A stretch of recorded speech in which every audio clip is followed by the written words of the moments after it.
ስለዚህ ቀፂልና ዘላትና ሓፍትና ሰናይ ተክለ ብዛዕባ ማዕርነት ደቂ ኣንስትዮ ያ ክትገልፀልና ፌሚኒዝም ጥቕሙን ጉድኣቱን ምስቲ ናይ ሕብረተሰብና ኣገናዚባ ክትነግረና እያ ማለት እዩ እቲ ናይ ሻዕብያ ዝገብሮ እቲ ማዕርነት ዘይኮነሲ እቲ ኢንተርናሽናል ዝኾነ ብማዕረባውያን ዝርእይዎ ሓፈሻዊ ምስቲ ናትና ብኸመይ ክወሃድ ይኽእል ወዘተ ዝብል ክትገልፀልና እያ ማለት እዩ ቴንኪዩ ሰናይት ናባኺ ኣምሲኹም ከመይ ኣለኹም እዛ ተዋሂባትን ዘላ ርእስቲ ፌሚኒዝም እያ ትብል ብእንግሊሻ ከዓ ተዋሂባትኒ ምናልባት ትቐልል ትኸውን እያ ብእንግሊሽ ክንገብራ ምክንያቱ መብዛሕትኡ እቲ ኣብ ዓድና ዘይለመድናዮ ናይ ፌሚኒዝም ዝምልከት ነገራት እቲ ቃላት ትገለ ትርጉሙን ብትግርኛ ዘይንረኽበሉ ክኸውን ይኽእል እዩ so hopefully ሓደ መዓልቲ ብትግርኛ ተርጉምና ዝተኻለ መጠን ከነስፋሕያ ክንፍትን ኢና ንሕጂ ግን በእንግሊሽ present ክገብር so all right let's talk about feminism this I would say is one of the most misunderstood concepts especially when it comes to men when they think about feminism they think about men's rights being eroded or women wanting to dominate the world or something is against me, right? So all the antennas go up whenever the word feminism is uttered. So, however, today my goal is to give you a brief background of what feminism is and how it came about, what it is not. So if I convince each and every one of you at the end of the presentation that feminism is not a bad thing, and it's something that it can get on board on, I have succeeded today. So first, let's define it. What's feminism, right? Feminism, as I have highlighted in that gray section in the top, it's a social movement that advocates for equal rights of women. Now, you'll see in some definitions, it even says equal rights of all genders. So it's not, so feminism, even though initially it had started advocating for women's rights, in the modern era, it actually advocates for all equal rights of all genders. Again, gender has expanded in its scope as well, so we won't get stuck on that one. But at the end of the day, feminism is just about equal rights for all human beings, no matter what gender they are. I think anybody can get on board with this, I would say. So what started feminism, right? What was the need for it? So historically, I think we all agree that women have been marginalized, and it dates back centuries ago, right? In early 3rd century, 2nd century, women actually were considered properties of their husbands. Husbands could literally sell their wives if they want to. So they had no right to decide on what goes on their life's affairs, no right to own property, no right to conduct business. They can't vote. They can't hold public office. They have very little or limited access to education. They can't participate in the professional world. They weren't allowed to make decisions even about their own children without the permission of the husbands or the male figure in their lives. And there, on top of that, there were restrictive cultural practices that were detrimental to not only their health, but also their well-being. And one of the things still very commonly talked about issues of sexual abuse prevalent in different parts of the world. So these are some of the grievances that drove women to voice their opinions out there and fight against all the systems and structures that kept them down, right? So they got up and decided to fight against patriarchy because in feminism thinks that or believes that the oppressions and all the issues that women have are based on the fact that most societies are structured in a patriarchal system, which means men decide what women do, men decide what kind of rights women will have, men decide what women are supposed to do, not do. Men provide, they're the economic source of women's existence. So feminism believes that patriarchy needs to be shaken up. Other things that need to be done that feminist movement wanted to tackle is cultural and societal oppressions. These needed to be completely dismantled because it very much disfavored women in any given society. The rights of women within any given country, village, tribe was lower than that of men's. So that needed to be addressed. And politically and institutionally, there weren't any laws that prevent any misjustice from happening, and also laws that the woman could use to leverage securing protection and security in their lives. For example, they were not allowed to vote, so that's one thing that they were, by law, they're prevented to go and cast their vote. In fact, if they did, they would go to jail.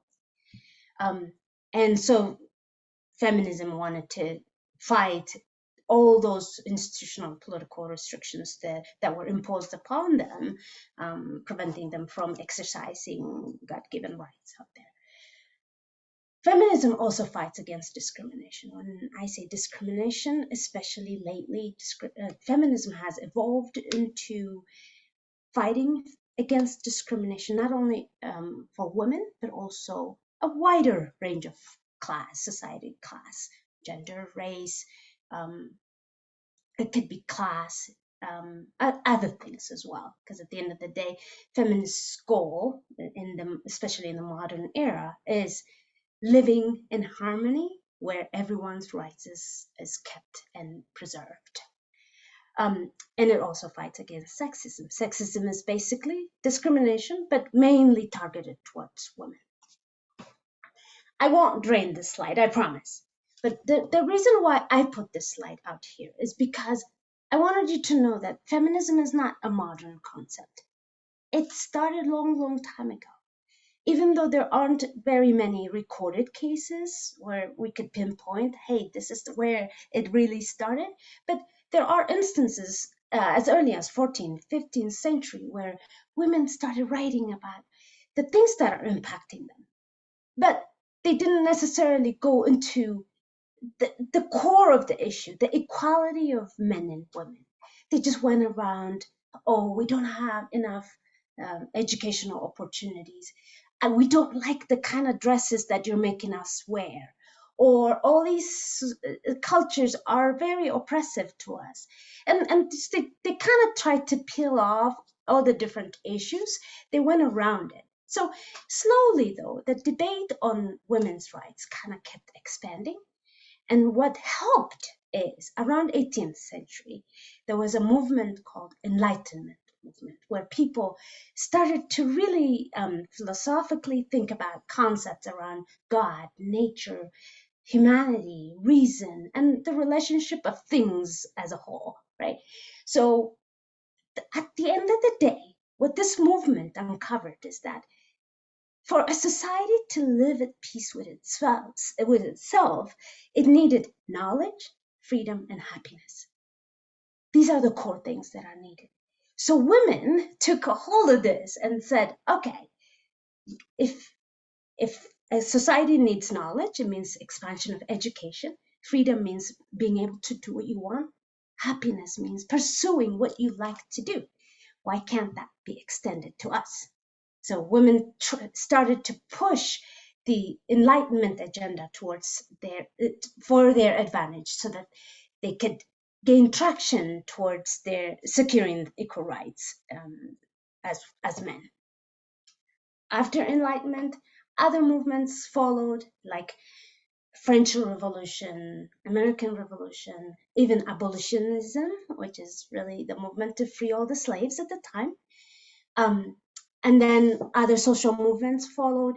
All these things kind of led to the topics of equal rights being talked about openly. Because in the past, as I said, they just simply just kind of went around the different issues that impact them, not necessarily directly asking for equal rights for women. In the US, I'll come back to this later, but in the US, there are so many women that are credited with their feminist movements around, especially in the United States, but we'll go to that. Now, I promise I won't bore you with history, but what I want you to know is that feminism hasn't been static. It has evolved. So you'll hear whenever people talk about feminism, it went through waves. So it went from wave 1 all the way to wave 4. And I just kind of like put these tables to quickly highlight what's wave 1, what happened in there, what were the key achievements, what are the key events that drove that particular time and the movement itself. Okay, so in wave 1, this is around 19th century, early 20th century, okay? So during this time, the feminist movement mainly focused on equality with men. But the way they wanted to go about it is with a laser focus specifically on voting rights. In 1848, they actually had a women's rights convention, and they declared 11 sentiments of the things that they think women should have, right? They wrote 11 sentiments of women's the rights of women that need to be addressed as a country in the United States. So out of that came women's suffrage movement. You probably have heard of this. So this is a movement where women fought for their right to vote. It took about 70 years to secure that. So in 1920 is when women were finally able to vote in the US, 2 years earlier in the UK. Now, for the feminists at the time, to secure that right to vote, they wanted the extreme measures of almost like, let me just back a little bit. So I put in the middle section of this immigrant influx. So there's a lot, at that time, there was a lot of European immigrant influx to the US. There were neighborhoods and poor neighborhoods and slums developing. So the women, what I wanted to show here is that the women almost were at a point where they wanted to cut their vote to the slums, but give it to the women. We white working class women need the vote, but we don't mind if you exclude all these poor neighborhoods and slums and other classes in the society. So they were that laser focused. And in that process, they may have alienated a group of people, like, for example, Black women. They didn't feel like they were part of this. It didn't really apply to them at all. And then the working class women felt like, what is voting gonna do for me? It's not gonna solve the issue for me. It didn't solve the issue for Black men. Why would it matter to me, kind of thing? So voting rights achieved, well and good. Many people felt like, okay, so then feminism doesn't, its work is done. We should just move forward. Done deal, right? But then the feminist movement itself started debating whether the next chapter of feminism is to fight for full equality, or to basically just work on the things that women need, like protection in the workplace, equal pay, other things that affect women's day-to-day life. At the time, the Great Depression happened. So this is like early 1930s, 1940s, around that time, and World War II happened. So the feminist movement was slowed down as a result, because the focus had shifted. So in the first wave, at the early stage of the first wave, it was a laser focus on achieving a voting right. But then after that was achieved, people have been divided. So a lot of organizations, feminist organizations started coming out, like League of Women Voters, Women Trade Union League, National Women Party, National Organization for Women, all of them with slightly different focus on how to achieve either equality or kind of asking for better conditions for women. Wave 2. So wave 2 happened around 1960, 1970, around that time. And around that time, civil rights movement was at its height.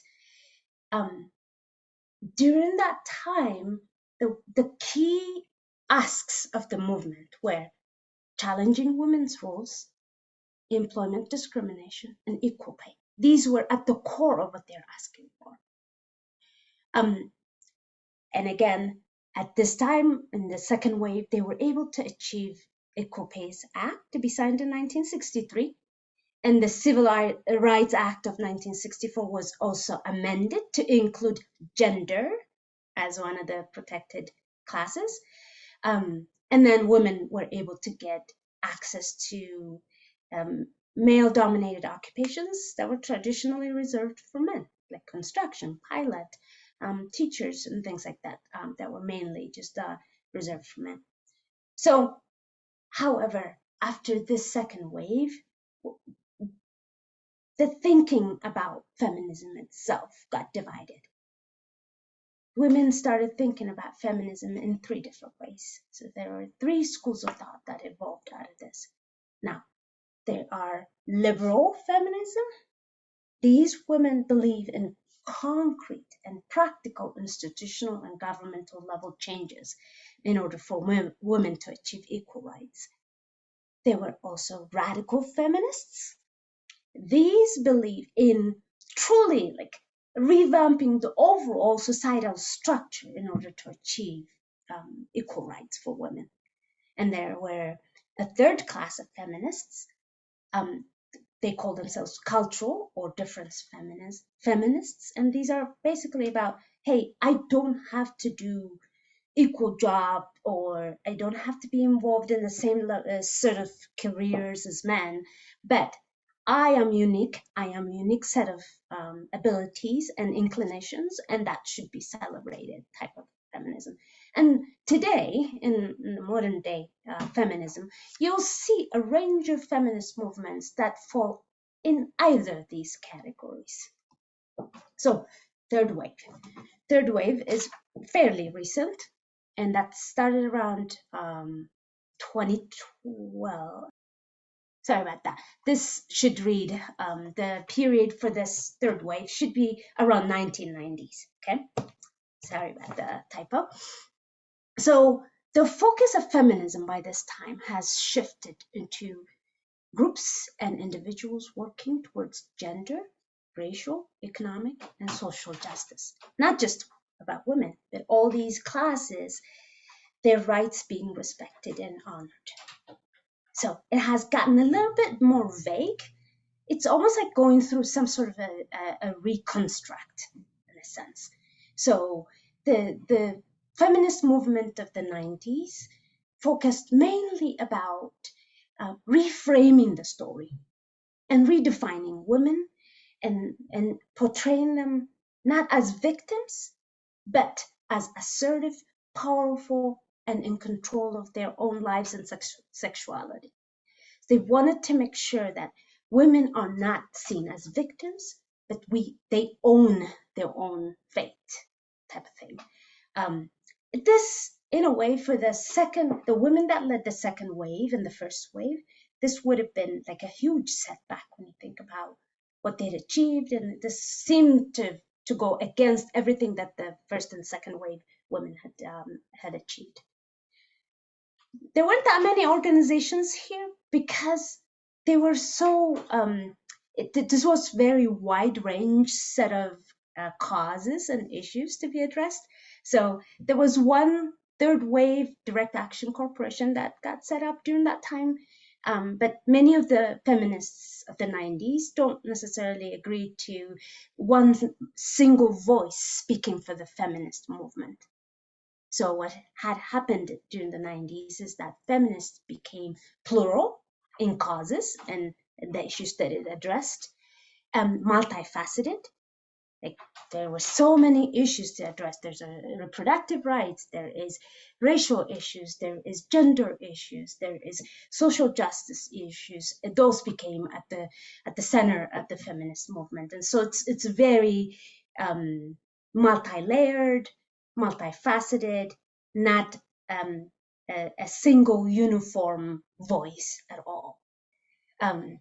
And it started including people from different genders and classes, identities, experiences, interests. It pretty much became a not so clearly defined social movement in a way, because it touched so many areas. The fourth wave is, you probably remember this, many of you. It started around 2012. And this revolved mainly around the issues of sexual harassment, body shaming, rape, all those things that kind of were surfacing and women speaking about them, is what this fourth wave revolved around. The events that drove this fourth wave, first of all, in India, there was a young woman that was gang raped and eventually died, and that angered a lot of women and generally a lot of people. And then there was a Gamegate campaign where women fought against the stereotypes of women in games, and that led into men seeing it as an attack on men's rights and death threats towards women, and that also stirred a lot of emotions. And right after the election of President Donald Trump, you all remember the Women's March, where about 4.6 million throughout the country participated in different women rights related activities throughout the country.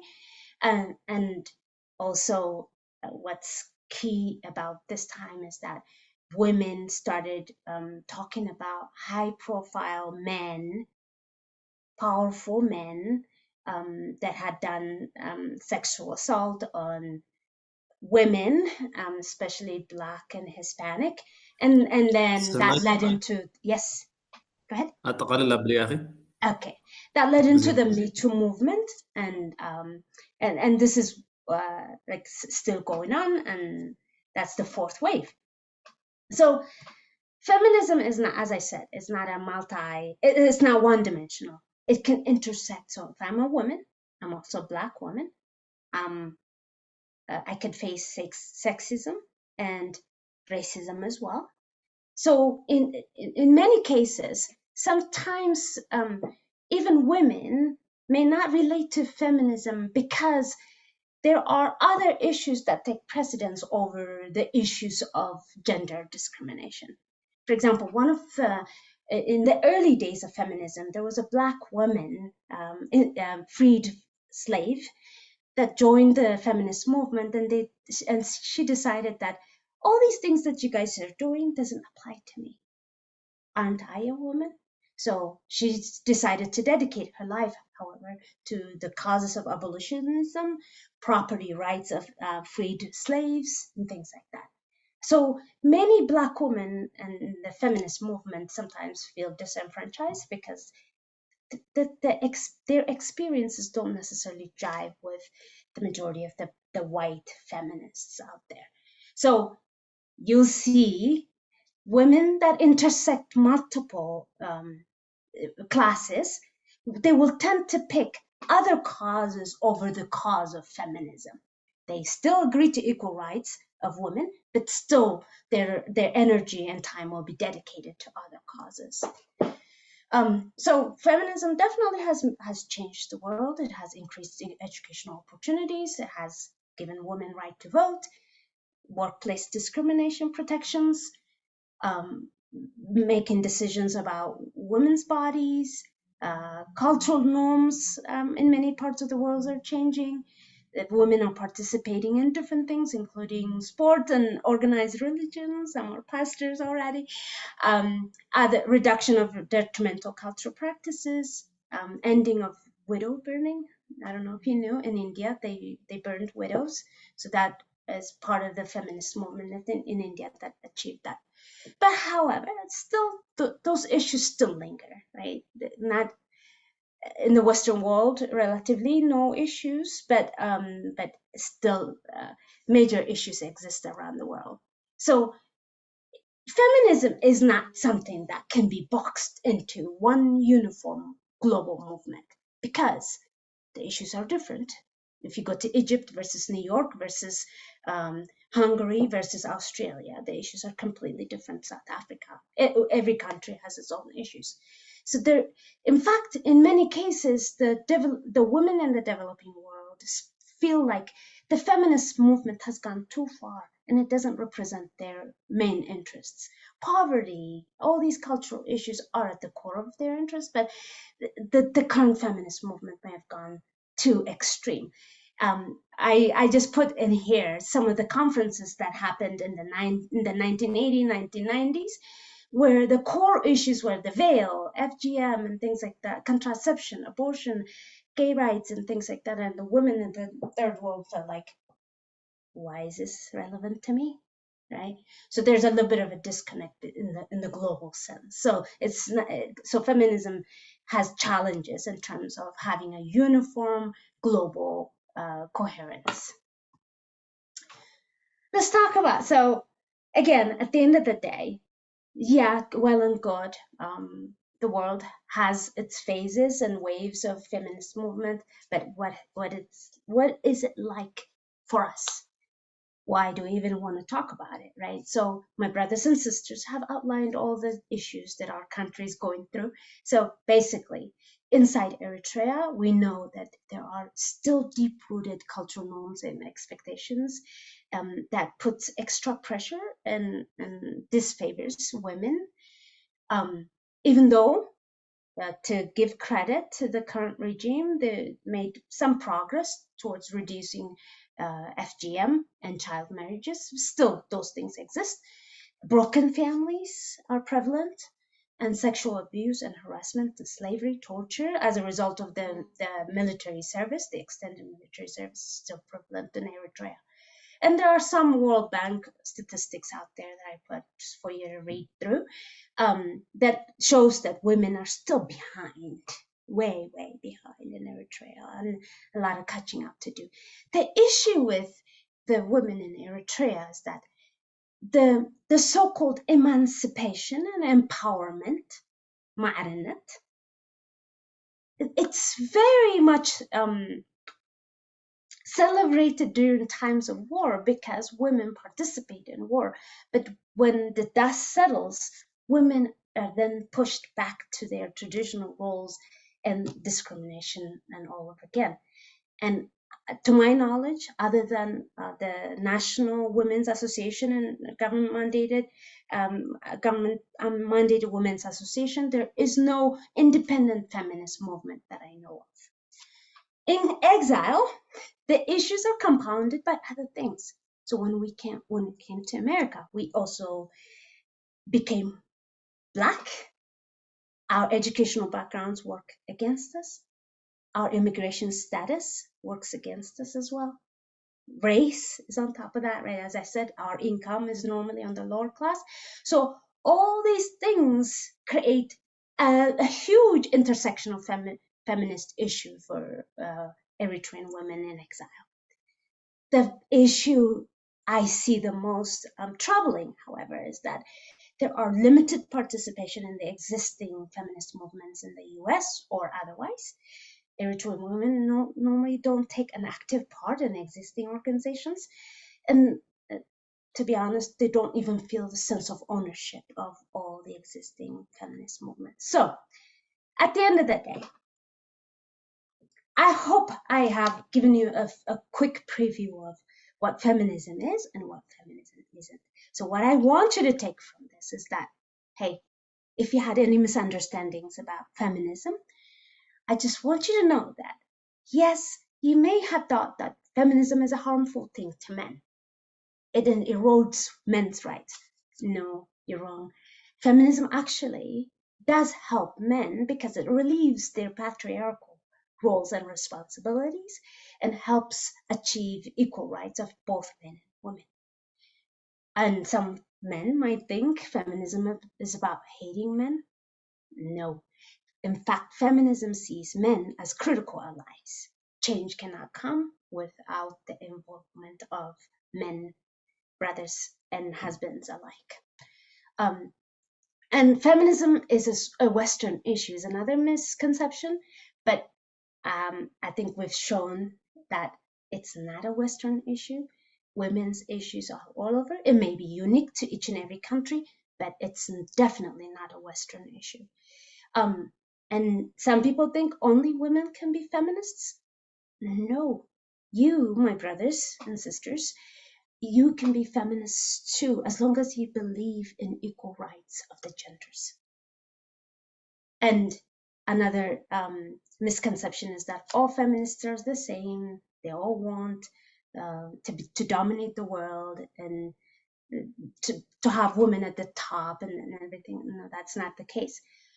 Feminism addresses a myriad of issues, from race to gender to class to education to other issues as well. So I hope I've convinced you today that feminism is not such a bad thing and we need it as a country and as a society. Thank you. يغنيلنا سنايت تسفى قبر بزح نقرات هيباتنا لا بزح نقرات وسيدنا هنكون قاعد تسفى قبر أبزغ تسلقا تقرنيا قوينون بزحات شرك خلالنا تسفى قبر ماتي بتعمي قنيلنا تاقزيه قنو مويتاتنا سلزلا حتو رئيتو غرقري أين هبنينا بمسنا يغريتو مالتيو